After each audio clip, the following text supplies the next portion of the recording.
All right, Blizzard just reworked a significant portion of Diablo 4. There's a lot of changes that they just announced in a 2.5 hour, their longest developer update live stream yet. I'm going to break it down for you and explain everything that's going on. First change is one that was speculated that actually ended up being a correct guess. The max level cap is now level 60, and with this, there is being added 10 additional skill points for your skill tree. They also added new skills, new passives, new items for each one of the different classes. They're calling this reimagined pace, but basically there's new difficulties in the game of normal, hard, expert, and Pentient. This is similar to Diablo 3, in which you could sort of choose the difficulty that suits you, and you'll be rewarded with additional, gold, experience, etc. And paired with this is going to be a streamline of monster difficulty. That way, throughout the different difficulty levels, it's going to be a smoother experience. Effectively, how they're doing this is by making the monsters scale with your player level, as well as scale with the pit tier. We'll talk about why the pit tier in just a moment, because pit is actually getting significantly reworked as well. And because of feedback associated with the pit, they're reducing the total amount of boss HP, as well as reducing the instances of getting one shot. Effectively, the pit can be highly annoying for people, and because the pit's actually going to be fairly important, again, we'll talk about why in a second,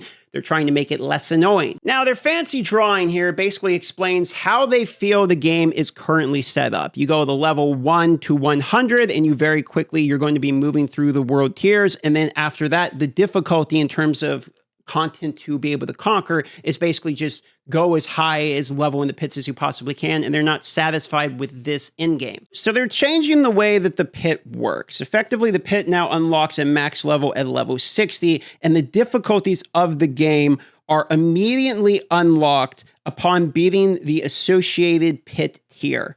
Now, you can still pick the difficulties normal, hard, expert, Pentient, but to unlock the other torment difficulties, you will need to clear the associated pit tier. And all of the pit tiers that are within those levels of normal, hard, expert, Pentient are already unlocked immediately upon hitting max level. So effectively how this works is you're going to choose your difficulty, you're going to play through the game, you're going to hit level 60, you unlock the pit, you go to the pit, depending upon how strong you are at that point, maybe you can get up and clear and be able to beat until you get to Torment 1, you'll be in Torment 1, you're going to continue to farm Torment 1 until you're strong enough to beat tier 35, then you're Torment 2, this keeps happening until you can beat tier 65, which unlocks Torment 4, and then Torment 4 is the new highest level difficulty. With the changes to leveling and difficulty comes changes to itemization. 750 is basically the new cap until we get into Torment, and it is going to turn into 800. And from levels 51 to 59, there's going to be a significant power level jump in each one of those itemization per level. And then if you look at this at 60, there's another significant power jump. So your items are going to improve as you level your character, as opposed to going standard gear, then sacred, then ancestral. They actually completely deleted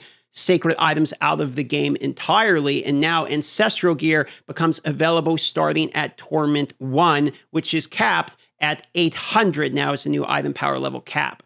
Now, ancestral items are not guaranteed to drop every single item. It's not like World Tier 4 where every item is an ancestral. Instead, they are more of a rarity type of item. So you can be in Torment 4, get normal legendary items, and then you get an ancestral item drop, but they become more common as you go through the higher tiers. So Tier 4 of Torment will be more common ancestral than Tier 1, for instance, but you can still get the same cap of gear in either one of these torments. There is no increase in power from 1 to 4. It's just more common. It's a quantity thing.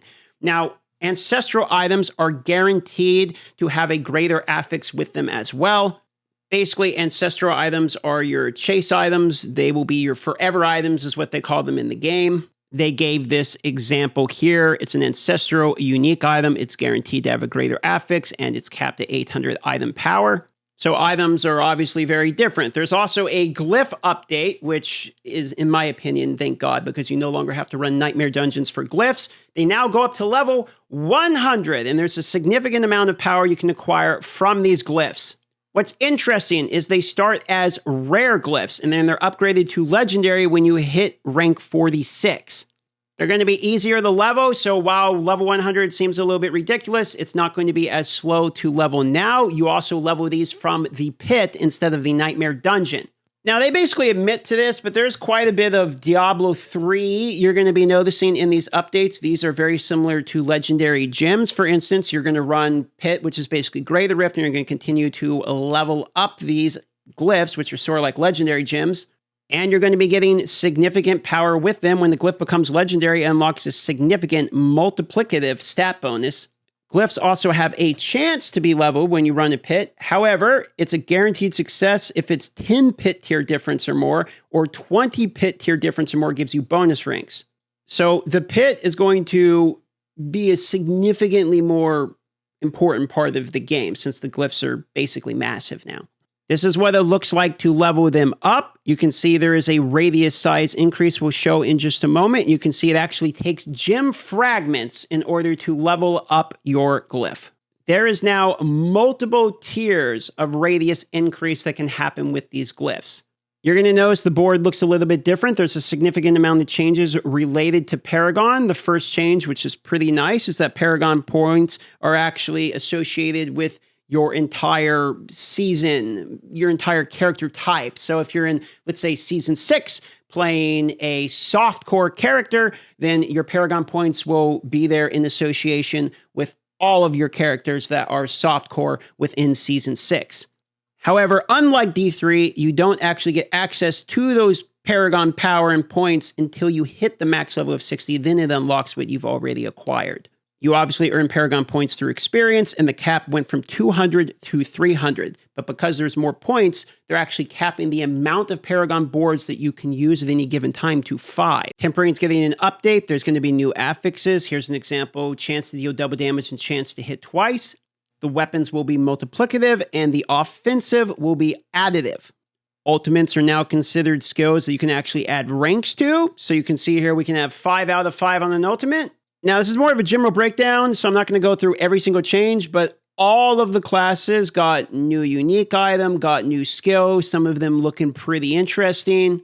Also, 2 new mythic uniques. You might know there's something interesting about one of them. The update's also going to be layered with quality of life, like you can teleport to your chosen hometown. But however, let's talk about what you guys are really going to want to know about. Runewords, officially coming to Diablo 4 and announced. They show the example of the Diablo 2 ones right here. Now, like Diablo 2, in Diablo 4, Runewords are going to be stockable. However, they will be recoverable. Runewords are going to be different in Diablo 4 than they are in Diablo 2. Not gonna lie, it's pretty cool though. So here's how it works. It's actually pretty interesting. There's 2 sockets available on gear. There's 2 different types of runes, and there's legendary and magic runes, etc. But there's 2 different types of genres of runes. There's offering runes and invocation runes. And how offering runes work is it has something that you need to explicitly do in order to gain offering. And how invocation works is it takes the offering once you've gained it and automatically does like a proc. So you can combine a variety of these to do any type of build you really want. So they show this example that as he's moving, he's generating offerings, and then the invocation rune that he is using generates an earthquake for him. So you can see he's passively just generating earthquakes. They really want to enable build makers in the game to have a variety of options, so there's more depth to it. This is basically another layer of complexity that is now being added. It's one of the first real progression systems that's been added since the